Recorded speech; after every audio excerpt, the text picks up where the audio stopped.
वाह इहा आहे पसंद जी शादी। हा मुंहिंजी मासा सां शादी थियल आहे न। मासात मिठड़ी ज़ात साल गुज़री विया हाणे न मां मासात खे थो वणा न मासात मूंखे वणे। अटड़ो ॻोए वेंदो आहियां मंझंदि जे लाइ अटो ॻोए रखी छॾींदो आहियां वरी फ्रिज में त वरी मानड़ी पचाइणी पए मूंखे।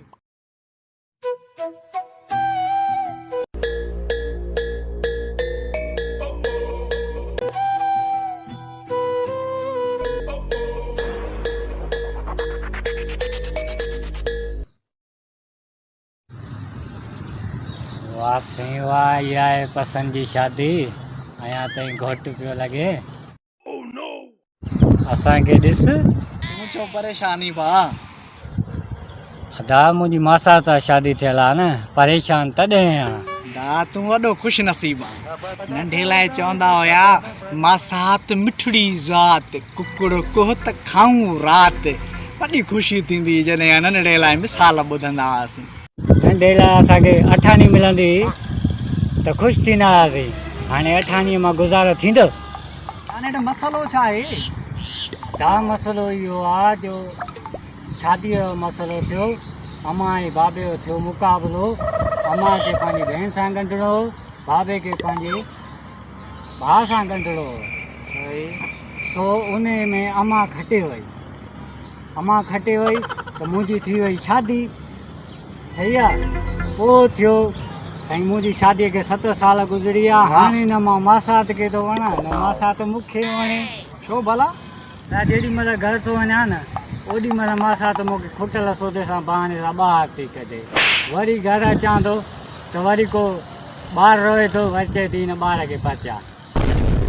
हाणे छा कयां। दा तूं वरी बि ख़ुशि नसीब आहे मासात सां शादी थी अथई। मासात तोखे घर खां ॿाहिरि थी कढे मूंखे त निकिरण जी विथी कोन थी मिले। उहो कीअं भला दा। दा मां सुबुह जो सवेर उथंदो आहियां 6 बजे या उथी तयारु कयां नाश्तो। चिल्कूअ खे उथारींदो आराम सां चिल्कू ओ पुट चिल्कू उथी चिल्कूअ खे उथारे विंजारे सिंजारे तयारु करे सफ़ा पोइ वरी मैडम खे उथारींदो आहियां। मैडम खे चवंदो आहियां मैडम ओ मैडम उथो भला नाश्तो तयारु आहे। वरी नाश्तो सजाए रखां गॾिजी वेही नाश्तो कयूं। पोइ वरी साईं अटड़ो ॻोए वेंदो आहियां मंझंदि जे लाइ अटो ॻोए रखी छॾींदो आहियां वरी फ्रिज में। पर चिल्कूअ खे वठी ॾाढो आराम सां हले वेंदुमि चिल्कू स्कूल ऐं दुकान ते वेठो हूंदो आहियां। वरी मंझंदि जो चिल्कूअ खे स्कूल मां खणी वापसि अची वरी साईं घर ईंदो आहियां। वरी साईं घर पहुचां वरी मानड़ी पचाइणी पए मूंखे। वरी मंझंदि जो मानड़ी खावां हिननि सां गॾु साईं वरी थां धोई साइड ते करे रखी वरी हलियो वञा दुकान ते त वरी राति जो मोटां दुकान ते वञा वेहां मस। वरी शाम जो इंतज़ारु शाम जो जेकॾहिं बिरयानी घर न वठी वञा राति जो बि साईं कॾहिं कॾहिं मूंखे चांवर पचाइणा पवंदा आहिनि। इन जे करे मां राति जो वरी बिरयानी वठी ईंदो आहियां पोइ वरी गॾिजी खाईंदा आहियूं। वॾी हालत अथई दा। इहो त कुझु बि न आहे ख़बर अथई ॾींहुं जुमे जो मुंहिंजी छुटी हूंदी आहे।